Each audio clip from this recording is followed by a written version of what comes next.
ఓం నమో భగవతే వాసుదేవాయ.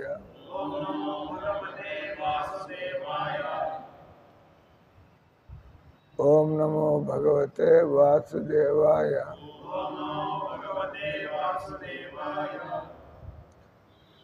हरि बोल. क्या करना है? कितने समय से चालू है?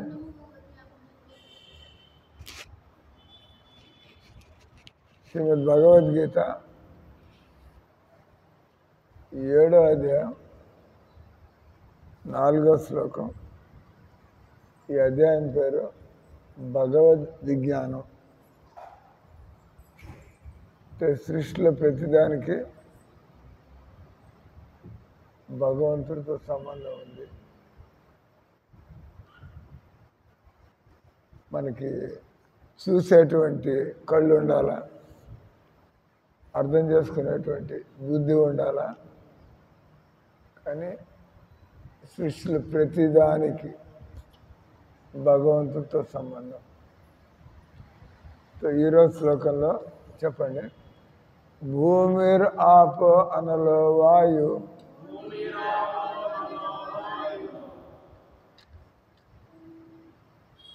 భూమిర్ ఆపో అనలో వాయు, కమ్మనో బుద్ధిరేవచ అహంకార ఇతియమ్మే, అహంకార ఇతియమ్మే భిన్న ప్రకృతిరస్తదా, భిన్న ప్రకృతిరస్తదా. అనువాదం తాత్పర్యం శ్రీల ప్రభుపాదికి.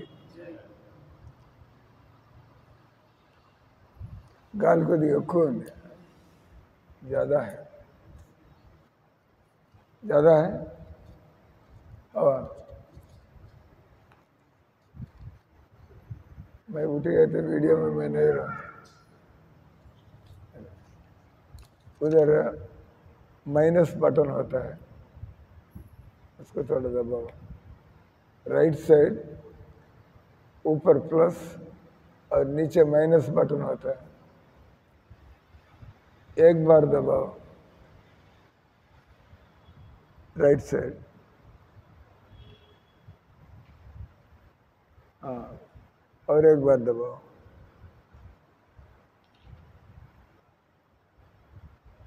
और एक बार. अंकड़े कम हो रहा है ऊपर. क्या अंकड़े दिखा रहा है?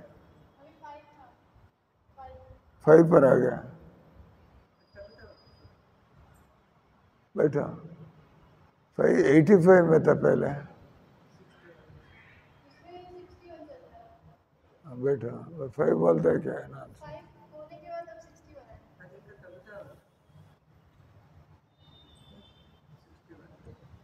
ठीक है ना. कितने बार दबाया? 3 बार फुल स्पीड से. अरे భూమి నాకు కూడా సరిగ్గా తెలీదు. ఒకసారి ఆయన దగ్గర విషయాలు తెలుసుకునే పుస్తకంలో చూసి మీ అందరికీ చెబుతాం. ఆ పద్ధతిలో వాడుతాం. భూమి, జలము, అగ్ని, వాయువు, ఆకాశం, మనస్సు, బుద్ధి, అహంకారం అను 8 అంశముల సముదాయం. నేను మాట్లాడుతూ ఉంటుంది. అవుట్ బయటికి పట్టుకోండి.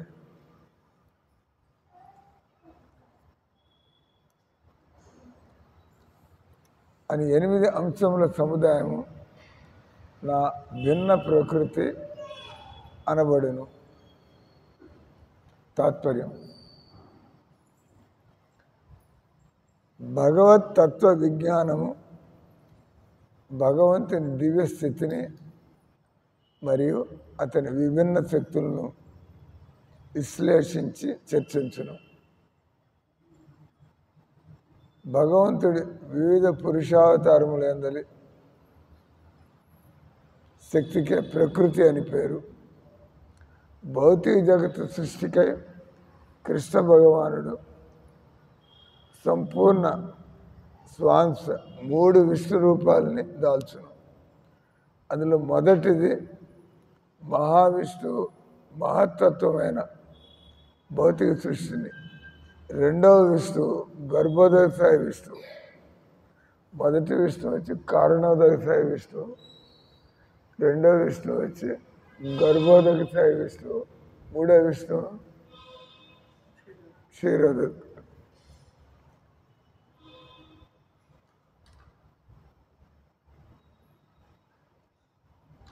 మొదటి విష్ణువు వచ్చి కారణోదక స్థాయి, అంటే అన్ని మూలకాలని ఈ వైవిధ్యం ఏం కనబడదు. మొట్టమొదట మనం ఏ రకంగా మీరు గులాబ్ జామున్ చేయడానికి మొదట్లో కేవలం కలుపుతారు, మైదా, పంచదార, దానిలో కొద్దిగా నూనె వేసి, తర్వాత షేపులు దాన్ని నూనెలో కాగించి, మొదట్లో ఉండేటువంటి చూడడానికి బట్టి తెల్లగా ఉండేటువంటి పిండి, దానిలో పంచదార కలుపుతారు, నూనె కలుపుతారు, ఇంకొద్దిగా పిట్టం కట్టిన పిండిలాగా ఆ రకంగా. తర్వాత షేపు దాన్ని మీరు నూనెలో తీస్తారు, అది పానకంలో వేస్తారు, చాస్ని. అప్పుడు ఆఖరి ప్రోడక్ట్గా అప్పుడు దాని రంగు, రూపం, టేస్టు ఇవన్నీ బయటకు వస్తాయి. ఆ రకంగా సృష్టిలో కూడా మొట్టమొదట కారణోదయ విష్ణువు ఆయన మూలకాలు. మూలకాలు అంటే భూమి, జలము, అగ్ని, వాయువు, ఆకాశం. ఆ తర్వాత విష్ణువు గర్భోదక స్థాయి విష్ణువు, ఆయన నేతృత్వంలో న్యూ పీపుల్ కమ్.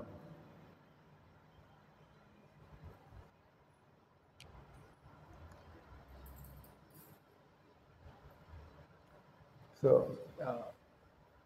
భౌతిక సృష్టి గర్భోదక స్థాయి. ఈ మనం అంటాం విష్ణుమూర్తి బొడ్డు నుంచి బ్రహ్మదేవుడు, విష్ణుమూర్తి బొడ్డు నుంచి కమలం, ఆ కమలం మీద బ్రహ్మదేవుడు.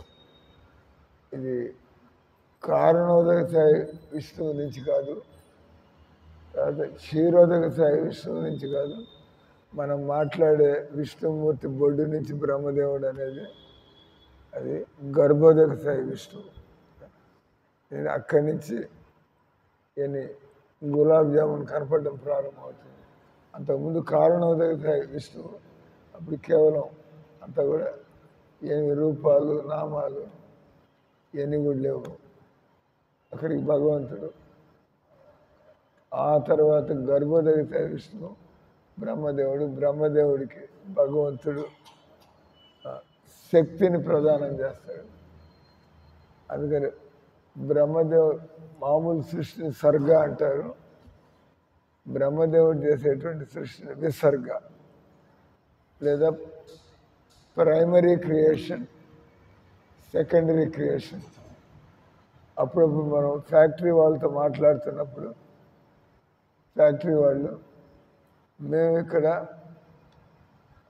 ముడి సరుకులు కదా, ఈ గుడ్డలు తయారవుతాయి, తిన్నగా పత్తి నుంచి గుడ్డలు తయారవు, పత్తి నుంచి నూలు ఎగుతారు, అవన్నీ చేస్తే ఆ లెవెల్ వాళ్ళు పంపించేస్తారు, అక్కడికి ఒక స్టేజ్ అయిపోతుంది. ఆ తర్వాత అది ఫ్యాక్టరీలకు వెళ్తుంది. అక్కడ ఈ ఫ్యాక్టరీలో మేము ఒకసారి నేను అరుపుకొట్టాయి, అక్కడ ఎన్ని power handlooms, power looms, handlooms అంటే చేతి మగ్గాలు, పవర్ లూమ్స్ అంటే మిషన్ ద్వారా పెద్ద ఫ్యాక్టరీకి మమ్మల్ని చూడడానికి తీసుకెళ్ళారు. ఆయన ఎలా రైతులు పత్తి తీసుకొచ్చి వాళ్ళు అమ్మేసిపోతారు, దాని నుంచి గింజలు తీసేస్తారు ఒక స్టేజ్లో. స్పిన్నింగ్ మిల్స్ అంటారు. గింజలు తీసి గుంటూరులో కూడా, ఈ మన గుంటూరు ఆంధ్రాలో గుంటూరు అది పత్తి, పొగాకు, మిరపకాయలకి అది భారతదేశంలో ప్రపంచంలో కూడా గుంటూరుకి స్థానం ఉంది. ఆ రకంగా ఫ్యాక్టరీలు ఉన్నాయి, ఆ రకంగా పత్తి పండుతుంది. అదే రకంగా అక్కడ మదురై దగ్గర అక్కడికి వెళ్ళాము. దాన్ని అంతా చూసి అప్పుడు చూస్తే స్టేజీల్లో అది మెల్లిగా అలా గుడ్డ తయారవుతుంది. అదే రకంగా ఇక్కడ విష్ణుమూర్తి గర్భోదయ విష్ణువు ఆయన దగ్గర నుంచి సెకండరీ క్రియేషన్ అంటే ఇవన్నీ కూడా ఈ భూమి, జలం, అగ్ని మనందరి శరీరాల్లో ఉండేది. ఈరోజు శ్లోకంలో మనం చదువుతుంది. ఈ సృష్టిలో చూసేది ప్రతిదీ కూడా ఎందుకు భగవంతుని మనం గుర్తు తెచ్చుకోవాలంటే అద్భుతం. అందరిలో ఉండేది కూడా భూమి, జలము, అగ్ని, వాయువు, ఆకాశం. ఇప్పుడు మనం భూమి నుంచే అన్నీ వస్తున్నాయి. ధాన్యాలు కానీ, పప్పులు కానీ, కాయగూరలు కానీ, పళ్ళు కానీ. ఎంత ఆశ్చర్యం! అదే భూమిలో మీరు పప్పు విత్తనాలు వేస్తే పప్పులు వస్తాయి, మీరు పళ్ళ చెట్లు వేస్తే పళ్ళు వస్తాయి. అదే భూమి.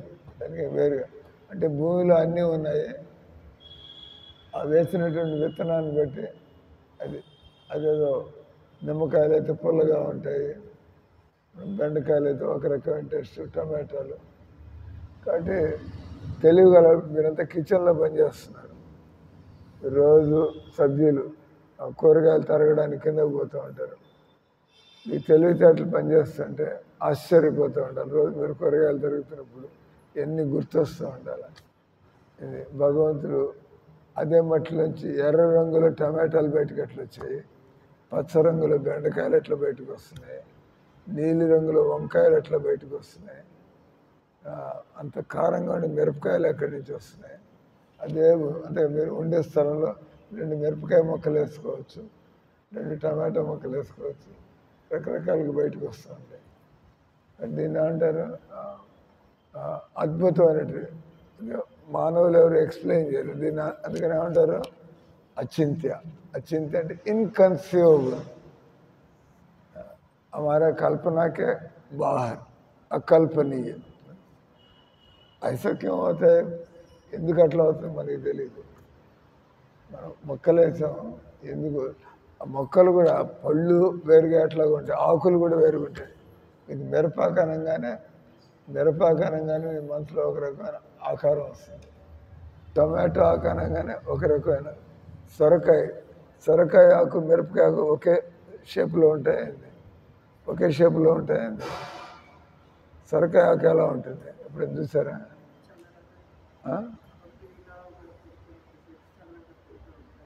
సొరకాయలు కాదు, నిద్రపోతున్న సొరకాయ ఆకు గురించి మాట్లాడుతున్నాం. సొరకాయ ఆకు, మిరపకాయ ఆకు, ఓకే, అవి కూడా వేరు షేపుల్లో ఉంటాయి కదా. సొరకాయ అనగానే మనకి చెవుల్లాగా పెద్ద చేటలాగా అటు ఆకు వస్తుంది. మిరపకాయ అనగానే అదొక రకంగా, టొమాటో ఆకు అదొక తమాషాగా. ఈ పేకాట్లాడేప్పుడు మనం ఏమంటారు, దాని ఏమంటారు, డైమండ్, ఆటిన్, డైమండ్, కళావర ఆకులండి, టమాటో ఆకులు. చాలా రోజులైంది ఇదే వాడి. 4 పేకలు ఉంటాయి కదా, డైమండ్, కళావర, ఆటిన్, 4 స్పేడ్ అంటే ధాలాగా ఉంటుంది. స్పేడ్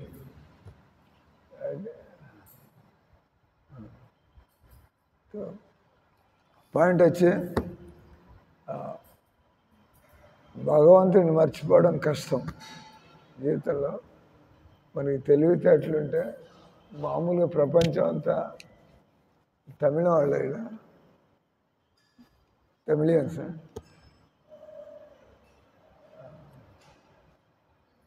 మామూలుగా ప్రపంచం అంతా కూడా నాహం ప్రకాశ సర్వస్య యోగమాయా సమావృత మూఢోయం నా విజానాతి లోకో మామజమవ్యం. ఈ ప్రపంచం అంతా కూడా వాళ్ళకి దేవుడు అనేది అర్థం కావట్లే.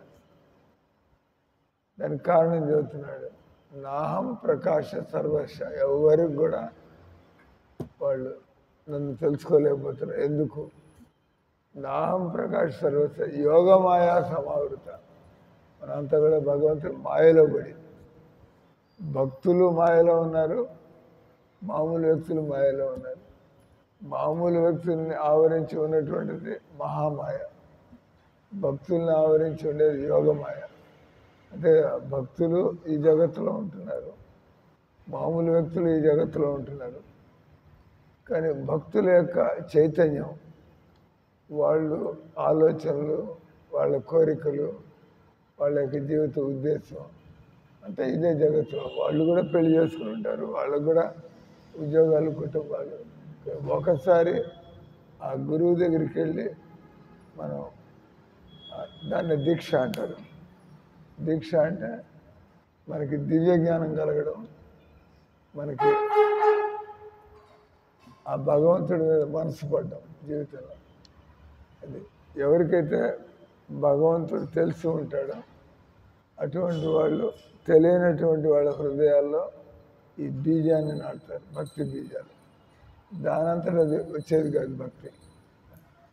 భక్తి అనేటువంటిది భక్తి ఉన్నవాళ్ళు మన మీద అనుగ్రహించి, మనల్ని కరుణించి వాళ్ళు మనకి చెబుతూ ఉంటే మన వైపు నుంచి ఎలా ఉండాలా? విత్తనం మంచిది, కానీ క్షేత్రం కూడా బాగుండాలి.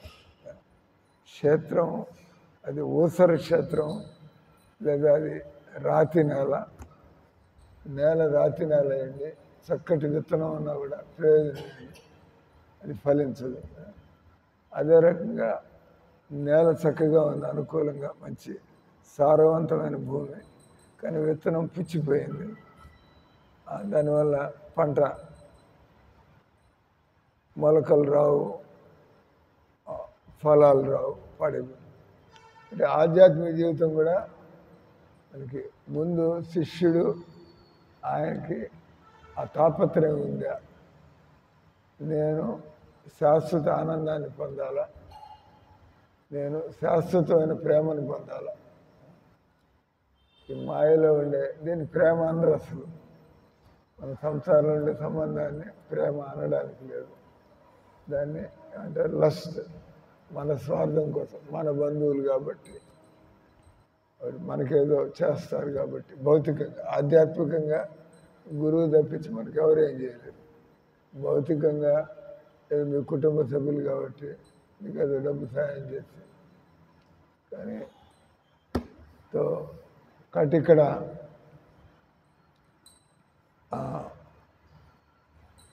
శిష్యులు వాళ్ళు సీరియస్గా ఉండాలా, సిన్సియర్గా ఉండాలా. మనం శ్రద్ధ లేకుండా, పట్టుదల లేకుండా బయట ప్రపంచంలో ఎట్లా మీరు బతుకుతూ ఉండొచ్చు. కానీ ఆధ్యాత్మిక జీవితంలో ఏ రోజుకు ఆ రోజు మనం పట్టుదలగా, అంటే మనం మన లక్ష్యాన్ని మర్చిపోకూడదు. మీరు ఇక్కడ ఉన్నప్పుడు ఏదో భక్తి చేస్తున్నారు, నువ్వు భక్తులు అయితే ఇంటికి వెళ్ళినా కూడా నువ్వు ఈ లక్ష్యాన్ని మర్చిపోవు. ఒకసారి నీ మనసులో పడిందంటే ఇంటికి వెళ్తే పోవచ్చు, నీకు నచ్చకపోవచ్చు కూడా వాతావరణం.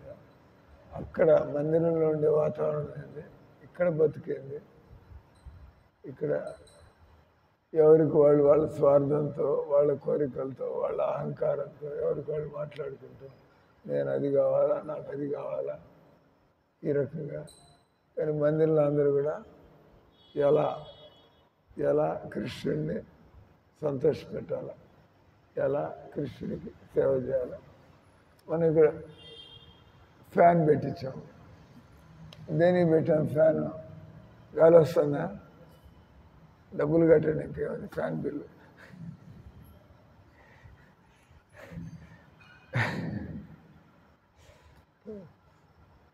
మనం ఫ్యాన్ పెట్టించాం. ఉద్దేశం ఏంది? భక్తులు ప్రశాంతంగా దేవుడి గురించి వినాలా.